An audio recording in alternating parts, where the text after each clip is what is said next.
नमस्कार मित्रहो, दी पॉलिटिक्स चॅनलवर आपले सर्वांचं स्वागत आहे. मित्रहो, आज आपण पाहणार आहोत की पराभूत ममता बॅनर्जी समोर अस्तित्वाचा प्रश्न आणि आव्हानांची मालिका तयार झालेली आहे. तृणमूलचं भवितव्य काय हा प्रश्न उपस्थित झालेला आहे. इंडिया निर्माण करत असताना ममता बॅनर्जीचं स्थान एक वेगळं स्थान म्हणून ओळखलं जात होतं. पण विधानसभा निवडणूक निकालानंतरही तृणमूल काँग्रेसमधून ज्या पद्धतीने 3 प्रवक्त्यांना निलंबित करण्यात आला, तसेच काही आमदारांनी पक्षाच्या कार्यपद्धतीवर उघड नाराजी व्यक्त केली, हे पाहता ममता विरोधामध्ये असंतोष स्पष्ट होतो की काय अशी परिस्थिती पश्चिम बंगालमध्ये निर्माण झालेली आहे.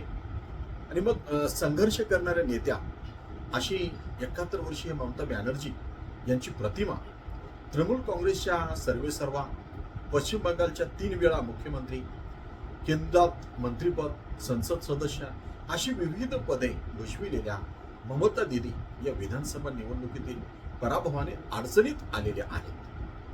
पक्ष टिकविण्याबरोबरच देशाच्या राजकारणात त्या प्रमुख ताकद म्हणून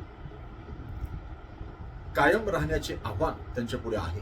जिगरबाज नेते असलेल्या ममता दीदीला पुढचा मार्ग देशातील सध्याची राजकीय समीकरणे पाहता तितकासा सोपा दिसत नाही, आपण लक्षात घेतलं पाहिजे. त्यातच 70 पार केल्याने वय परतवे पूर्वीसारखा त्यांचा आक्रमकपणा टिकेल काय हा देखील मुद्दा तेवढाच महत्वाचा आहे. ममता दीदीचा जो उदय आहे तो जर आपण समजून घेतला तर आपल्या लक्षात येईल की पश्चिम बंगालमध्ये डाव्या आघाडीची 3 दशकाची राजवट ममता दीदींनी 2011 मध्ये उलथून लावली. त्यासाठीची वाट बिकट होती. काँग्रेस पक्षातून बाहेर पडून 1998 मध्ये तृणमूलची त्यांनी स्थापना केली.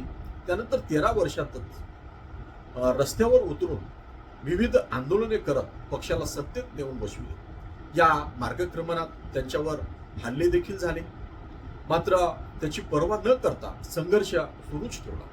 कोणताही डामडोल न बाळगता साधी राहणे हे ममता बॅनर्जींचं एक महत्वाचं वैशिष्ट्य आहे. त्यांचे निकटवर्तीय ते वैशिष्ट्य नेहमी सांगत असतात. काँग्रेस विचाराच्या छात्र परिषदेच्या माध्यमातून विद्यार्थी दशेतच त्यांनी राजकीय क्षेत्रामध्ये रस दाखवलेला आहे. 1975 मध्ये जयप्रकाश नारायण यांच्या वाहनापुढे आंदोलन केल्याने त्या प्रकाश झोतात आल्या. तर 1984 मध्ये लोकसभा निवडणुकीत मार्क्सवादी कम्युनिस्ट पक्षाचे ज्येष्ठ नेते सोमनाथ चटर्जी यांचा पराभव करत सर्वात तरुण खासदार होण्याचा विक्रम त्यांच्या नावे आहे. पुढे 1989चा अपवाद वगळता 2 दशके त्या लोकसभेवर निवडून आल्या. राज्यातील काँग्रेस नेत्यांशी संघर्ष झाल्याने तृणमूल काँग्रेसची स्थापना करून डाव्यासह काँग्रेसलाही त्यांनी आव्हान दिलं. पुढे गेल्या दशकभरात त्यांनी पश्चिम बंगालमध्ये भाजपशी 2 हात केल्याचं आपण पाहतो आहोत. आज राज्यात डावे पक्ष आणि काँग्रेस निष्प्रभ झालेली आहे. देशात जे केंद्रात भाजपचे सरकार आल्यानंतर विविध योजनांच्या अंमलबजावणीवरून टोकाचा वाद सुरू होता. लोकसभेत आजच्या घडीला तृणमूल काँग्रेस हा भाजप, काँग्रेस आणि समाजवादी पक्षानंतर संख्याबळाच्या दृष्टीने 4थ्या क्रमांकावर आहे. हे ममतांचं यश आहे. मात्र आता सत्ता नसताना पक्षाचं काय होणार हा मुद्दा महत्वाचा मुद्दा म्हणून चर्चेत आहे. पक्ष टिकवण्याचं जे आव्हान आहे ते ममता दीदी कशा पद्धतीने सांभाळतील.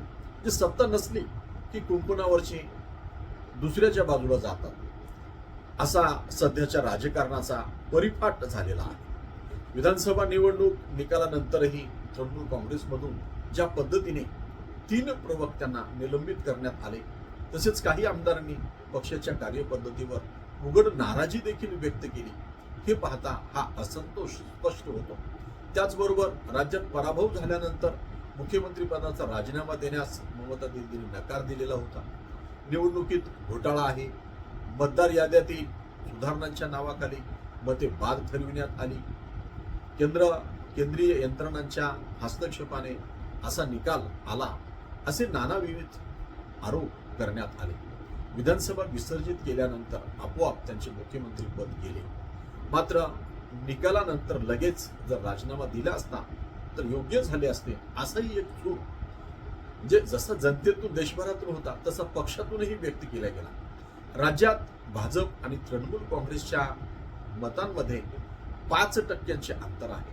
भाजपला 45.84% मतं मिळालेली आहेत, तर तृणमूल काँग्रेसला 40.80% मते मिळालेली आहेत.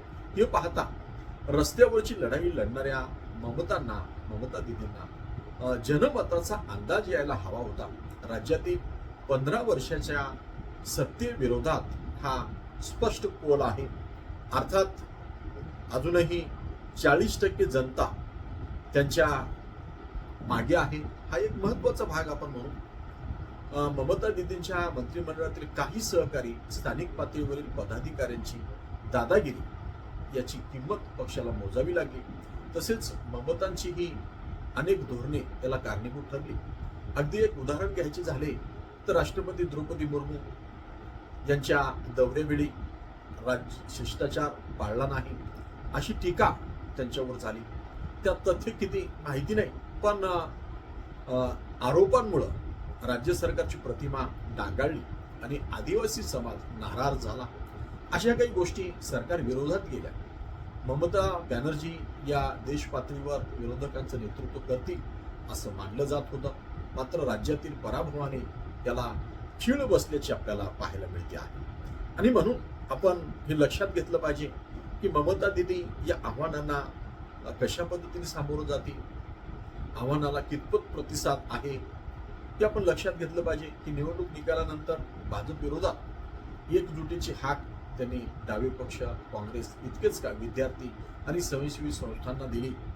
काँग्रेस आणि डाव्यांनी त्यांचा प्रस्ताव धुडकावला. तृणमूल काँग्रेसच्या राजकारणाने पश्चिम बंगालमध्ये भाजपला पाय रोवता आले असे राज्यातील ममता बॅनर्जीच्या विरोधकांचं म्हणणं आहे. त्यामुळं राष्ट्रीय पातळीवर तृणमूलचे नेतृत्व कितपत स्वीकारले जाणार असा मुद्दा आहे. त्यातच तामिळनाडूत काँग्रेसने विजय यांच्या तमिळगा वेत्री कळगम म्हणजे TVK पक्षाला पाठिंबा दिल्याने द्रमुक विरोधकांचा इंडिया आघाडीतून दुरावणार का, काँग्रेसने विश्वासघात केल्याची भावना पक्षातून व्यक्त करण्यात आली. अशा स्थितीत 2029च्या लोकसभा निवडणुकीत भाजप विरोधात एकाच एक उमेदवार विरोधकांना देणं कठीण आहे. भाजप आणि मित्र पक्षांची मते 2024 मध्ये ही 44% आसपास आहेत. विरोधकांच्या युक्तिवादानुसार 56% मते ही भाजप नको असणाऱ्यांची आहेत. मात्र या मतांची एकजूट होत नाही. ही फार मोठी अडचण आहे भारतीय राजकारणात. पश्चिम बंगालमधील धक्क्यानंतर ममता बॅनर्जी अशा ऐक्यासाठी पुढाकार घेत आहेत. डाव्या पक्षाची त्यांच्याबाबत कटुता आहे. काँग्रेस देखील देशव्यापी अस्तित्व असलेला पक्ष असून सलग 3 लोकसभा निवडणुकीमध्ये पराभवानंतरही त्यांची 20% मते कायम आहेत. ते देखील ममताचे नेतृत्व मानणार नाहीत.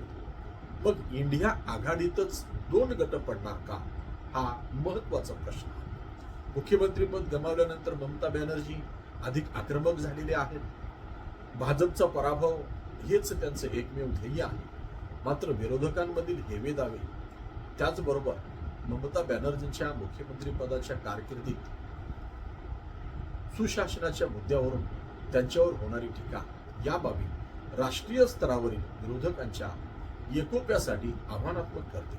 मित्रहो, आपल्याला काय वाटतं कॉमेंट करून कळवावं. या चॅनलवर नवीन आला चॅनल सबस्क्राईब करावं. धन्यवाद. जय हिंद, जय महाराष्ट्र.